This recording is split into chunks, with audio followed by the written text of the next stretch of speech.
வணக்கம் உறவுகளே, நான் உங்கள் தமிழ் தமிழ் அமானுஷ்யம் சேனலுக்கு உங்களை வரவேற்கிறோம். இன்றைக்கு நாம் 10வது எபிசோடாக என்ன திகில் சம்பவம் இன்றைக்கி நாம் பார்க்க போகிறோம்னா, பெயிண்டிங் வேலைக்கு சென்ற நபருக்கு நடந்த திகில் சம்பவம் தாங்க இன்றைக்கி நாம் பார்க்க போகிறோம். நாம் வீடியோவுக்கு போகிறதுக்கு முன்னாடி நம்முடைய சேனலை இன்னும் சப்ஸ்கிரைப் பண்ணலைன்னா சப்ஸ்கிரைப் பண்ணிக்கோங்க. பெல் பட்டனை அழுத்தி ஆள் கொடுங்க. அப்போ தான் நான் போடக்கூடிய வீடியோ நோட்டிஃபிகேஷனாக உங்களுக்கு வரும்.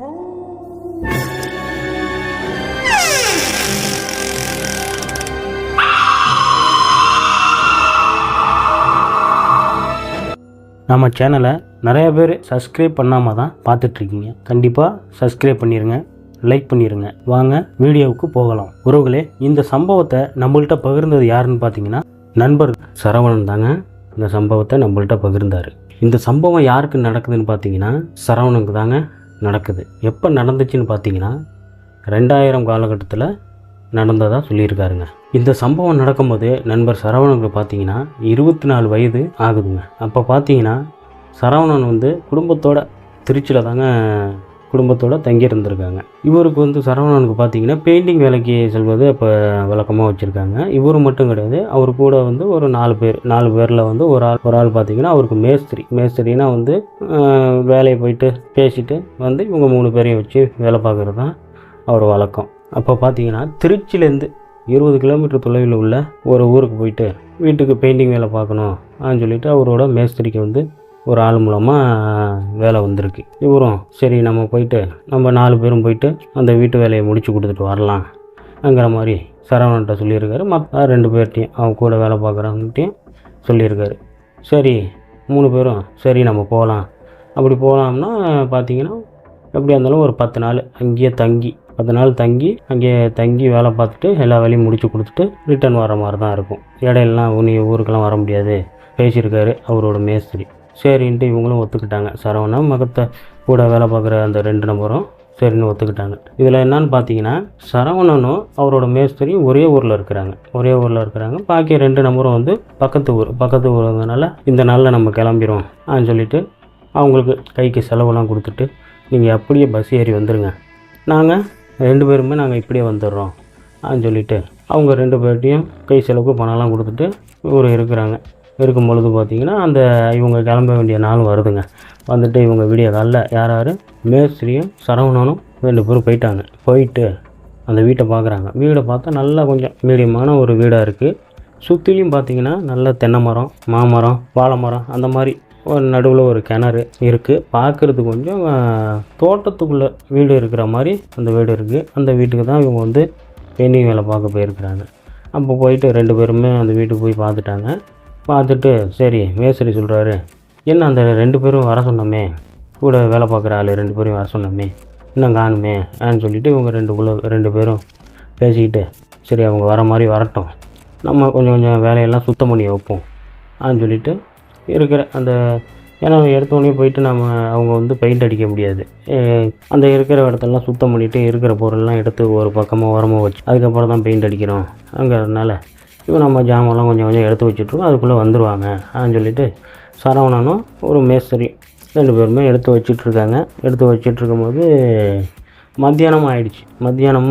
இன்னும் அவங்க 2 பேருமே வரல. 2 பேரும் வராதனால மேஸ்திரி உடனே சொல்லியிருக்காரு சரவணன்ட்ட சாப்பாடெலாம் மத்தியான டைம் ஆகிடுச்சு, சாப்பாடெலாம் கொஞ்சம் அரேஞ்ச் பண்ணி கொடுத்துட்டு சரவணன்ட்ட நீ பார்த்துக்கிட்டுரு, நான் போயிட்டு அந்த 2 பேரும் வரேன்னு சொன்னாங்க, போய் பார்த்துட்டு வரேன், இல்லைன்னா வேறு ஆளை யாராவது அழைச்சிட்டு வரேன் சொல்லிவிட்டு ஆல்ரெடி அந்த வீட்டுக்காரவங்க எங்கே இருக்காங்கன்னா அந்த வீட்டோட ஓனர் எங்கே இருக்காங்கன்னா பக்கத்தில் அந்த வீட்டிலேருந்து ஒரு 50 மீட்டர் தொலைவில் ஒரு வீட்டில் அவங்களுக்கு சொந்தமான வீடு ஒன்று இருக்குது. அந்த வீட்டில் இருக்கிறாங்க. அந்த வீட்டில் இருந்தோன்னே அவங்கள்ட்ட போயிட்டு இது மாதிரி ஒரு பையன் வண்டி தான் தனியாக சுத்தம் பண்ணிகிட்ருக்கேன், இன்னும் 2 பேர் வரேன்னு சொன்னாங்க, நான் போயிட்டு அழைச்சிட்டு வந்துடுறேன்னு சொல்லிவிட்டு ஒரு சரவணனோட மேஸ்திரி கிளம்பிட்டார். அப்போ உள்ள காலகட்டத்துக்கெலாம் பார்த்திங்கன்னா செல்ஃபோன் வசதிகள்லாம் எதுவும் இல்லாதனால எங்கே இருக்க என்ன ஏதுன்னு கேட்க முடியல. அழைச்சிட்டு வந்துடுறேன்னு சொல்லிவிட்டு ஒரு சரவணனோட மேஸ்திரி கிளம்பிட்டார். சரி பையன் தானே இருக்கான் பார்த்துக்கிறான்னு சொல்லிவிட்டு அவங்க வீட்டுக்காரங்களும் அதை பெருசாக எடுத்துக்காமல் அவங்க போய்ட்டு அவங்க வேலை பார்த்துட்ருக்காங்க. சரவணன் மட்டும் சாப்பிட்டுட்டு சுத்தம் பண்ணிகிட்ருக்காரு. சுத்தம் பண்ணிகிட்டு இருக்கும்போது ஓரளவுக்கு எல்லாத்தையும் சுத்தம் பண்ணிட்டார். அந்த வீட்டோட பின்பக்கம் போயிருக்காரு. பின்பக்கம் போகும்போது அங்கே ஒரு சின்ன அறை ஒன்று வந்திருக்கு. அந்த அறையில் போயிட்டு பார்க்குறாரு. வெள்ளம் பழைய பொருளாக இருக்குது. பழைய பொருளாக இருந்தோன்னா என்னடா இவ்வளோ ஜாமான் இருக்குது, நம்ம ஒண்டியமாக எடுத்து எப்போ வெளியில் வைக்கிறதுன்னு யோசிச்சுக்கிட்டு, சரிப்பா ஒன்று ஒன்றா எடுத்து வைப்போம், அதுக்குள்ளே நம்ம மேஸ்திரி வந்துடுவார், அந்த 2 நபரையும் அழைச்சிட்டு வந்துடுவார் சொல்லிட்டு வெளியில் ஒவ்வொரு பொருளாக எடுத்து கொண்டு வச்சிட்ருக்காரு. அப்போ பார்த்தீங்கன்னா வீட்டோட மூலையில் பார்த்தீங்கன்னா ஒரு பொட்டி ஒன்று இருக்குது. பொட்டினா என்ன மாதிரி பொட்டின்னா பார்த்தீங்கன்னா பனை ஓலையில் செஞ்ச ஒரு பொட்டி ஒன்று இருக்குது. சரி, இந்த பொட்டியும் எடுத்து அங்கே உரமாக வச்சிடலான்னு சொல்லிட்டு அந்த பொட்டியை தூக்கியிருக்காரு. அந்த பொட்டி பார்த்தீங்கன்னா பழைய பொட்டிங்கிறதுனால அடியில் ஃபுல்லாக இத்து போன மாதிரி இருந்திருக்கு. இத்து போனோன்னே அவர் டக்குன்னு தூக்குனோன்னே அதில் உள்ள பொருள்லாம் கீழே பொதன்னு கீழே கொட்டிடுச்சு. கீழே கொட்டினோன்னே ஃபுல்லாக அவருக்கு வெறும் புகை மூட்டமாக ஆகிடுச்சு. நெடி ஏறின மாதிரி ஆகிடுச்சு. ஃபுல்லாக அவருக்கு சரியான இருமல்ன்ட்டு போய் தண்ணியெல்லாம் குடிச்சிட்டு மறுபடியும் பார்க்குறாரு. அப்படியே கொஞ்சம் பொழுதெல்லாம் கொஞ்சம் கம்மியாயிடுச்சு. கீழே விழுந்த அந்த பொட்டியில் என்ன இருந்துச்சுன்னு பார்த்தீங்கன்னா ஒரு பட்டு துணி, கொஞ்சம் வளையல் இன்னும் ஒரு சில பொருள்லாம் இருந்திருக்கு. அதை எடுத்து அந்த பொட்டியிலே உள்ளே வச்சுட்டு தூக்கி ஓரமாக வச்சுட்டு மற்றது அப்படியே சுத்தம் பண்ணிகிட்ருக்காரு. சுத்தம் பண்ணிகிட்டு இருக்கும்போது அவருக்கு திடீர்னு பார்த்தீங்கன்னா ஒரு பெண்ணோட சிரிக்கிற மாதிரி ஒரு சவுண்டு கேட்டிருக்கு. என்னடா நம்ம இவ்வளோ நேரம் சுத்தம் பண்ணிகிட்ருக்கோம், எந்த ஒரு சவுண்டும் கேட்கல, திடீர்னு என்னடா கேட்குதுன்னு சொல்லிட்டு அதான் வீட்டுக்கு வெளியில் போய் பார்க்குறாரு. யாரோ பக்கத்து வீட்டிலேருந்து யாராவது வந்திருப்பாங்கன்னு சொல்லிட்டு பார்க்குறாரு. அங்கே யாருமே இல்லாதனால மறுபடியும் சுத்தம் பண்ணிகிட்ருக்காரு. கொலுசு சவுண்டு கேட்குறாங்க. அதாவது ஒரு பொண்ணு நடந்து போகிற மாதிரி கொலுசு சவுண்டு கேட்குது. கொலுசு சவுண்டு கேட்டோன்னே சரி பக்கத்தில் தான் யாரும் நடந்து போகிறாங்கன்னு சொல்லிட்டு ஒரு எட்டி பார்க்குறாரு. அந்த வீட்டிலேருந்து எட்டி பார்க்குறாரு. அப்பயுமே யாருமே இல்லைன்னா மறுபடியும் போயிட்டு அவர் மற்ற பொருளெல்லாம் எடுத்து சுத்தம் பண்ணிட்டுருக்கா. மறுபடியும் சிரிக்கிற மாதிரி ஒரு குரல்னா என்னடா இது சிரிக்கிற மாதிரி குரலை கேட்டுக்கிட்டே இருக்கு, என்னவாக இருக்கும்னு சொல்லிட்டு அவர் அதை பெருசாக எடுத்துக்காமல் யதார்த்தமாக அந்த பின்பக்கம், அதாவது வீட்டோட பின்பக்கம் பார்க்குறாரு. அந்த கிணறு இருக்குது. கிணத்துக்கு பக்கத்தில் ஒரு பொண்ணு ஒன்று நிற்கிது. பொண்ணு பார்த்தீங்கன்னா அந்த பொட்டியில் இருந்துச்சுல, பொட்டியில் அந்த ஒரு பட்டு துணி அந்த மாதிரி ஒரு கலரில் போட்டுக்கிட்டு அங்கே ஒரு பொண்ணு ஒன்று நிற்கிது. சரி, இது யார் அது திடீர்னு நிற்கிதா, இல்லை முன்னாடி தான் வந்துச்சா, இல்லை பக்கத்து வீட்டு பெண்ணாக இருக்கும் போலி இருக்குது அப்படின்னு சொல்லிட்டு எதுக்குடா நம்மளுக்கு வம்புன்னு சொல்லிட்டு இவர் குட்டியாக வேலை பார்த்துட்ருக்காரு. அந்த பொண்ணு இவரவே நல்ல குறுகுறுன்னு பார்த்துக்கிட்டே இருக்குது. பார்த்துட்டு இவரும் வேலை பார்த்துக்கிட்டே எட்டி பார்த்துட்ருக்காரு. வேலை பார்க்குற மாதிரியே இருந்தால் அந்த பொண்ணையே பார்த்துட்டு நிற்கிறாரு. இவர் என்ன நினச்சிட்ருக்காரு, ஏதோ பக்கத்து வீட்டு பொண்ணு தான் இங்கே நின்றுட்டுருக்கு சொல்லிட்டு இவர் குட்டியாக வேலை பார்த்துட்ருக்காருங்க. வேலை பார்த்துட்ருக்கும்போது அப்புறம் மாலை பொழுது ஆகிடுச்சு. அவரோட மேஸ்திரி வந்துட்டார். மேஸ்திரி வந்தோடனே அந்த ரெண்டு நபரையும் அழைச்சிட்டு வந்து என்ன சொல்கிறாங்கன்னா எல்லாத்தையும் சுத்தம் பண்ணிட்டியா போயிட்டியான்னு கேட்டதுக்கு, இல்லைண்ணா இந்த ஓரளவுக்கு சுத்தம் பண்ணிட்டேன், இந்த ரூமில் தான் சுத்தம் பண்ணேன், இந்த பொட்டி எடுக்கும்போது தான் இந்த பொட்டி ரொம்ப வீணாக போன மாதிரி, அடியில் இத்து போன மாதிரி இருந்திருக்கு, அந்த பொருள் தான் கீழே கொட்டி போச்சு, எல்லாத்தையும் அள்ளி அங்கே உரமாக வச்சுருக்கேன். மேஸ்திரிகிட்ட என்ன சொல்லியிருக்காரு, ஆனால் இங்கே வேலை பார்த்துட்டு இருக்கும்போது ஒரு பொண்ணு அங்கே நின்றுக்கிட்டே இருந்துச்சுண்ணே அப்படி மேஸ்திரிக்கிட்ட சொன்னோன்னே அவர் மேஸ்திரி என்ன சொல்லியிருக்காரு, டே நம்மளே வெளியூரில் தங்கி வேலை பார்க்குறோம், இப்படியே தேவையில்லாத வேலைலாம் பார்த்துட்டு இருக்காத, அப்புறம் பிரச்சனை ஆகி போயிடும், நம்மளே வெளியூரில் வேலை பார்க்குறோம், தங்கி வேலை பார்க்குறோம் சொன்னேன். இல்லைண்ணே நான் சும்மா சொன்னேன், ஒரு பொண்ணு நின்றுக்கிட்டு இருந்துச்சுண்ணே சொன்னேன், அவ்வளோதானே சொல்லிவிட்டு உங்கள்கிட்டயே மற்ற வேலையை பார்க்குறாங்க. மற்றபடி சாப்பாடு அன்றைக்கி செய்கிறது போகிறது எல்லாத்தையும் சாப்பிட்டுட்டு படுத்தோடனே இவருக்கு சரவணனுக்கு சரியான கனவு, பயங்கரமாக கனவு வந்துகிட்டு இருக்கு. என்ன கனவுன்னு பார்த்தீங்கன்னா, அந்த வீட்டில் வேலை பார்க்குற மாதிரி இருக்குது. அந்த பொண்ணு அந்த கிணத்தடியில் நிற்கிது. நின்னோடனே அந்த சரவணன் அங்கே வான்னு கூப்பிடுது. இவரும் போகிறாரு. பார்த்தா அங்கே திடீர்னு அந்த பொண்ணு அந்த கிணத்துக்குள்ளே தொப்புன்னு கீழே குதிக்குது. குதித்தோன்னே டக்குன்னு ஒரு கண்ணு முழிச்சிட்டு இது என்னடா நம்மளுக்கு எந்த மாதிரிலாம் கனவு வருதுன்னு சொல்லிட்டு அப்படியே கொஞ்சம் நேரம் அப்படியே முழிச்சிட்டு இருந்தோன்னா விடிஞ்சோன்னே சரவணோட மேஸ்திரிகிட்ட கூப்பிட்டு இது மாதிரி நைட்டு ஒரு கனவுண்ணே, இந்த மாதிரிலாம் அந்த இது நேற்று கூட ஒரு பொண்ணு நிற்கிதுன்னு சொன்னோன்னே, அந்த பொண்ணு கனவுல வான்னு கூப்பிடுச்சு. நானும் கிட்டக்க போனால் திடீர்னு பார்த்தா அந்த கிணத்துக்குள்ளே விழுந்துருச்சு.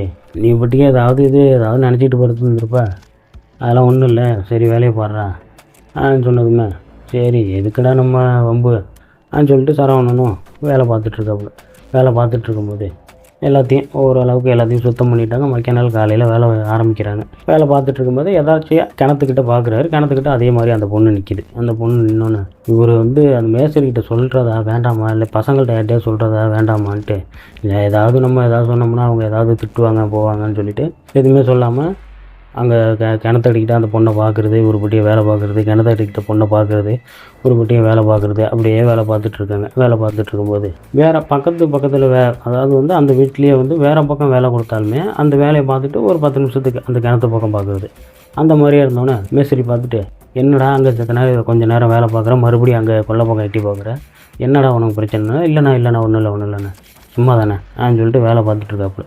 வேலை பார்த்துட்டு இருக்கும்போது மத்தியான டைமில் சாப்பிட்டுட்டு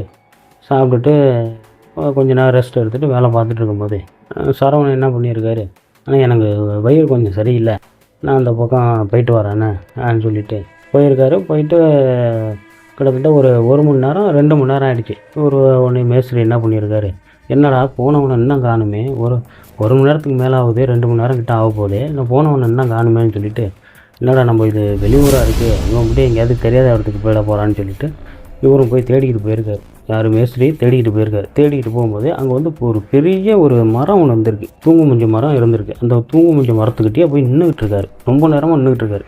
இவர் சரவணோட மேஸ்திரி வந்து இங்கேருந்து கூப்பிட்டு சரவணான்னு கூப்பிட்டுக்கிட்டே போயிட்டுருக்காரு. எதையுமே காதில் வாங்காமல் அப்படியே தான் அங்கேயே தான் நின்றுக்கிட்டு இருக்காப்புல. கிட்டக்க போயிட்டு தோலை தட்டி, என்னடா இங்கே நிற்கிற என்னன்னா, அப்போ தான் என்னடா இங்கே வந்து நிற்கிற, எப்போ வந்த நீ வந்து 2 மணி நேரம் ஆகிடுச்சு, இங்கே வந்து நின்றுக்கிட்டு இருக்கே சொன்னதுமே, என்ன 2 மணி நேரம் ஆச்சு, ஆனால் இப்போ தானே வந்தேன், என்னென்ன இப்படிலாம் சொல்கிறீங்கன்னு சொல்லிவிட்டு சத்தம் போட்டுட்டு அவரும் கிளம்பி 2 பேரும் கிளம்பி போயிட்டுருக்காங்க. 2 பேரும் போயிட்டு வேலையை பார்க்குறாங்க.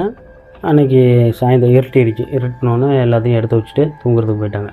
அவர் மேஸ்திரி என்னன்னு பார்த்தீங்கன்னா எப்பொழுதுமே வந்து லேட்டாக தான் தூங்குவாராம். லேட்டாக தூங்கிட்டு அப்படியே முழிச்சிட்டு தான் படுத்துருப்பாரான். அதாவது வந்து ஒரு சின்ன ஒரு சவுண்டு கேட்டாலும் டக்குன்னு முழிச்சு பார்த்துருவார். அந்த மாதிரி ஒரு பழக்கம் அவருக்கு. அப்படி இருக்கும் பொழுது வந்து பார்த்திங்கன்னா சரவணன் திடீர்னு எழுந்திரிச்சு ஒரு 12 மணி 1 மணி வாக்கில் எழுந்திரிச்சு போயிருக்காப்புல. அவர் என்ன மேஸ்திரி என்ன நினச்சிருக்காரு, சரி ஏதாவது பாத்ரூம் போவான் சொல்லிட்டு அப்படின்னு நினச்சிட்டு இவரும் அதை பெருசாக கண்டுக்கல. சரவணன் வந்து எப்போ வந்து படுத்தார் என்ன ஆகுதுன்ட்டு அவருக்கு தெரியல. மக்கிய நாளும் வேலை பார்த்துட்ருக்காங்க. வேலை பார்த்துட்டு இருக்கும்போது அதே மாதிரியே வேலை பார்க்குறது, மறுபடியும் இந்த கிணத்துக்கிட்டே எட்டி பார்க்குறது, வேலை பார்க்குறது கிணத்துக்கிட்டே, இந்த மாதிரியே பண்ணிக்கிட்டு இருந்திருக்காரு சரவணன். உடனே மேஸ்திரி, இவன் என்னடா பண்ணுறதெல்லாம் சரியில்லையே, ஒழுங்காக தானே இருந்துக்கிட்டு இருந்தான், என்ன சரியாக வேலை பார்க்க மாட்டேறானேன்னு சொல்லிட்டு கொஞ்சம் அவரை கொஞ்சம் கண்காணிக்க ஆரம்பிச்சிருக்காரு. அப்படியே அன்றைக்கி பொழுது போயிருக்குங்க. அன்றைக்கி பொழுது போனோன்னே மறுபடியும் அன்றைக்கி நைட்டு தூங்கிட்டுருக்காங்க. இவன் நைட்டு எங்கேயோ போகிறான், ஆனால் எங்கே போகிறான்னு தெரிய மாட்டேது, எப்போ வந்து படுக்கிறான் என்னான்னு தெரிய மாட்டேதுன்னு சொல்லிட்டு இன்றைக்கி நம்ம என்னான்னு பார்ப்போம்னு சொல்லிட்டு சாப்பிட்டுட்டு படுத்துருக்காங்க. கொஞ்சம் நேரத்தில் ஒரு மணி 2 மணி வாக்கில் சரவணன் பட்டி எழுந்திரிச்சு போயிருக்காரு. போனோன்னே சரி எப்போ தான் வரான் பார்ப்போம், நம்ம முழிச்சிக்கிட்டே இருப்போம்னு சொல்லிவிட்டு அவர் மேஸ்திரி முழிச்சிக்கிட்டே இருக்கார். கிட்டத்தட்ட ஒரு 4-5 மணிக்கு வந்திருக்காரு. வந்தோடனே ஒரு பட்டியை வந்து படுத்து தூங்கிட்டு காலையில் எழுந்திரிச்சோன்னே உடனே ஒரு மேஸ்திரி என்ன கேட்டிருக்காரு, ஏட்டா நைட்டு எங்கடா போனேன், நைட் அன்டைமில் எங்கேயோ போனேன், மறுபடியும் 5 மணிக்கு இங்கே வர்றேன், எங்கடா போனேன் கேட்டதுக்கு, இல்லைண்ணா நான் எங்கேயுமே போகல, நான் இங்கே தான் உங்கள் பக்கத்தில் தான் படுத்திருந்தேன், நான் எங்கே போனேன், நான் எங்கேயுமே போகல சொன்னதுமே, என்னடா இவன் ஒரு வித்தியாசமாக நடந்துக்கிறான், ஏதாவது பிரச்சனை ஏதாவது பண்ணி விட்ற போகிறான், ஏன்னா நம்ம வெளியூரில் வந்து இருக்கோம் போகிறோம், நம்ம ஏதாவது பிரச்சனை பண்ணி விட்ற போகிறான்னு சொல்லிட்டு மேஸ்திரி நினச்சிக்கிட்டு சரி என்ன தான் நடக்குதுன்னு பார்ப்போம் சொல்லிவிட்டு அதே மாதிரி அன்றைக்கி பகல் ஃபுல்லாக வேலை பார்க்குறாங்க. அதே தான் பண்ணுறாரு. கொஞ்ச நேரம் உள்ளே போயிட்டு வேலை பார்க்குறாரு, மறுபடியும் வந்து வெளியில் வந்து நிற்கிறது, சிரிக்கிறது, அந்த மாதிரியே பண்ணிகிட்ருக்காரு. பண்ணோன்னே எல்லாத்தையும் ஒரு மேஸ்திரி கவனிச்சிட்டு தான் இருக்கார். நைட்டு அதே மாதிரி நைட்டு படுத்துட்டாங்க. நைட்டு படுத்தோன்னே மேஸ்திரி மட்டும் தூங்குற மாதிரி அப்படியே இருக்கிறாரு. இவர் அதே மாதிரி சரவணன் எழுந்திரிச்சு நடக்க ஆரம்பிச்சிருக்காரு. நடக்கிறாருன்னா நம்மளும் பின்னாடியே போயிடக்கூடாதுன்னு சொல்லிட்டு கரெக்டாக ஒரு 5 நிமிஷம் கழிச்சு ஒரு 10 மீட்டர் தூரத்தில் அப்படியே பின்னாடியே போகிறாருங்க. யார் பின்னாடி, சரவணன் முன்னாடி போகிறாரு, மேஸ்திரி வந்து பின்னாடி போகிறாரு. அந்த இருட்டில் வந்தோன்னா கொஞ்சம் லைட்டாக கொஞ்சம் நிலவு வெளிச்சமாக இருக்குது. நிலவு வெளிச்சத்தில் நல்லா போகிறது தெரியுது. அதனால் பின்னாடி சரவணன் முன்னாடி போயிட்டுருக்காரு, மேஸ்திரி பின்னாடியே போயிட்டுருக்கும் பொழுது பார்த்தீங்கன்னா கரெக்டாக அந்த பகலில் போயிட்டு நின்றுக்கிட்டு இருந்தாப்புல அங்கே போய் கரெக்டாக அந்த மரத்துக்கிட்டே போயிட்டுருக்காப்புல. மரத்துக்கிட்ட போனோன்னே சைடில் பார்த்தீங்கன்னா ஒரு வாய்க்கால் மாதிரி இருக்குது. வாய்க்காலில் தண்ணி கிடையாது, வாய்க்கால் மட்டும் இருக்குது. இந்த வாய்க்காலில் சைடில் இறங்கணுன்னா அது வரைக்குமே பார்த்துக்கிட்டு இருந்தவர், என்னடா போயிட்டு இருந்தவன் திடீர்னு அந்த சைட்டில் இறங்குறானே, நம்மளை ஏதோ பிரச்சனையில் மாட்டி விட போகிறான். இவர் வந்து வேறு ஏதோ நினச்சிட்டார். சரி நம்மளை ஏதோ பிரச்சனை மாட்டி விட போகிறான், டக்குன்னு அவனை இப்பயே நம்ம பிடிச்சி அவனை கண்டிச்சா தான் சரி வரும்னு சொல்லிட்டு அவர் பின்னாடியே போயிட்டுருக்காரு. டக்குன்னு கையோடு பிடிச்சிருவோம், பிடிச்சி அவனை கண்டிச்சா தான் சரி வரும்னு சொல்லிட்டு அவர் இறங்கின உடனே கிறுக்கிறுன்ட்டு கிட்டக்க போகிறாருங்க. கிட்டக்க போனோன்னே அங்கே பார்த்தீங்கன்னா சரவணன் வந்து படுத்துருக்காருங்க. ஒரு அந்த பில்லாமூச்சி மாதிரி இருக்குது, பில்லாமூச்சியில் படுத்துருக்காரு. படுத்தோன்னே ஒரு சுயநினைவே இல்லாமல் தூங்குற மாதிரி அந்த இடத்துல போய் தூங்கிட்டு இருக்காரு. இன்னொரு விஷயமும் பார்க்குறாருங்க. இன்னொரு விஷயம் என்னன்னா, இவருக்கு வந்து என்னன்னு பார்த்தீங்கன்னா, அவர் அந்த தூங்கிட்டு இருக்க மாதிரி இருக்கிற அவர் நெஞ்சு மேலே ஒரு உருவம் நல்ல கருங்கருன்னு அந்த ஒரு உருவம் உட்காந்துருக்கு, நெஞ்சு மேலே ஏறி உட்காந்துருக்கு. ஒரு கிட்டக்க அப்படியே நெருங்கி பார்க்குறாருங்க. இவருக்கு அப்படியே கைகள்லாம் வளத்து போய் இப்படி என்னடா பண்ணுறதுன்னு சொல்லிட்டு ஒன்றுமே இப்போ என்ன பண்ணுறதுன்னு தெரியாமல் கைகள்லாம் நடுக்க ஆரம்பிச்சுட்டு விறுவிறுத்து ஓடுதான் அவருக்கு. ஓடனோன்னா அந்த உருவத்தை பார்க்குறாரு. அந்த உருவத்தை பார்த்தோன்னே அந்த கண்ணு மட்டும் பார்த்தீங்கன்னா அப்படியே ரெட்டாக இருக்குது. அப்படியே இப்போ ஒரு டக்குன்னு சரவணனோட மேஸ்திரியை வந்து டக்குன்னு திரும்பி பார்க்குது. திரும்பி பார்த்தோன்னா இவர் விழுந்து அடித்து ஓடி இருக்கார். வரப்பில் விழுந்து கைகால் முட்டிலாம் தேஞ்சி ஊருக்குள்ளே ஓடி இருக்காருங்க. ஊருக்குள்ளே ஓடி போயிட்டு அந்த 2 பசங்க தூங்கிட்டு இருக்காங்களா அவங்களையும் எழுப்பிக்கிட்டு போய் அந்த வீட்டுக்காரங்க வந்து ஒரு தட்டுறாரு. அந்த டைமில் போயிட்டு தட்டுறாருங்க. தட்டினோன்னே அவங்க வீட்டில் வந்து என்னாச்சு ஏதாச்சுன்னு சொல்லிட்டு வெளில வர்றாங்க. வெளில வந்தோன்னே இந்த மாதிரி நடந்த விஷயத்தெல்லாம் சொல்கிறாருங்க. நடந்த விஷயத்தெல்லாம் சொன்னோன்னே என்னப்பா இப்படிலாம் ஆகுதே, இப்படி ஆயிடுச்சேன்னு சொல்லிட்டு அந்த 2 பேரும் அந்த வீட்டுக்காரவங்க வீட்டில் உள்ளவங்க அந்த ஒரு பெரியவங்களாம் போகிறாங்க. 4-5 பேரும் போகிறாங்க. போனோடனே அங்கே வந்து வேறு யாருமே இல்லைங்க. சரவணன் மட்டும் ஒரு சுயநினைவே இல்லாமல் படுத்திருக்காரு. ஐயோ இவர் என்னடா பண்ண போகிறோம், ஏன்னா வந்து நம்ம தானே அழைச்சிட்டு வந்தோம், அவங்க வீட்டுக்கு நம்ம தானே பதில் சொல்லணும், என்னடா இப்படிலாம் ஆயிடுச்சே அப்படின்னு சொல்லிட்டு இவருக்கு படபடப்பாகவும் இருக்குது, வேர்த்து பொதன்னு கொட்டுது. ஏன்னா அப்படி ஒரு சம்பவத்தை வேறு பார்த்துருக்காரு. நடந்ததெல்லாம் வேறு வீட்டுக்காரங்க சொன்னோன்னே சரவணை தூக்கி தோளில் போட்டுக்கிட்டு நேராக அந்த வீட்டுக்கு வந்திருக்காங்க. வீட்டுக்கு வந்து தண்ணிலாம் ஃபுல்லாக தெளித்து பார்க்குறாங்க. சுத்தமாக ஏந்திரிக்கவே இல்லை. என்னென்னமோ பண்ணி பார்க்குறாங்க, சுத்தமாக ஏந்திரிக்காமல் கொஞ்சம் அப்படியே விடியுது. என்னடா பண்ணுறதுன்னு அவங்க ஊர்லேருந்து பக்கத்தில் உடனே அந்த வீட்டுக்காரர் சொல்லியிருக்காரு, நம்மளுக்கு தெரிஞ்ச ஒருத்தவங்க இருக்காங்க, அவங்கள அழைச்சிட்டு வந்து கொஞ்சம் மாந்திரிகமான விஷயம்லாம் அவர் செய்வார், வாங்க பார்ப்போம், போய் அழைச்சிட்டு வந்துடலான்னு சொல்லிட்டு அந்த வீட்டுக்காரங்க சொல்லியிருக்காங்க. போய் அவங்க அழைச்சிட்டு வந்து என்ன ஏதுன்னு பார்க்கலாம் கூப்பிட போயிருக்காங்க. அங்கே போயிட்டு நடந்ததெல்லாம் எல்லாமே சொல்லியிருக்காங்க. சொன்னோன்னே அவங்க அங்கேருந்தே ரெடி ஆகிட்டு வந்திருக்காரு. எல்லா ஜாமான் மற்ற பூஜை செய்கிறதுக்கு எல்லா ஜாமானும் கொண்டு வந்திருக்காரு. கொண்டு வந்து பூஜை அதெல்லாம் போட்டோன்னே பூஜைலாம் கண்ணை முழிச்சு பார்க்குறாரு. கண்ணை முழிச்சு பார்த்தாலுமே ஒரு தெளிவாக இல்லாமல் அப்படியே ஒரு மாதிரி தான் இருக்கார். இருந்தோன்னே மறுபடியும் பூஜையெல்லாம் போடுறாங்க. பூஜை போட்டு என்ன பூஜைலாம் பண்ண அப்படி சரவணன் வந்து பார்த்திங்கன்னா ரொம்ப அப்படியே ஒரு மாதிரி துள்ளி குதிக்க ஆரம்பிச்சிட்டாரு.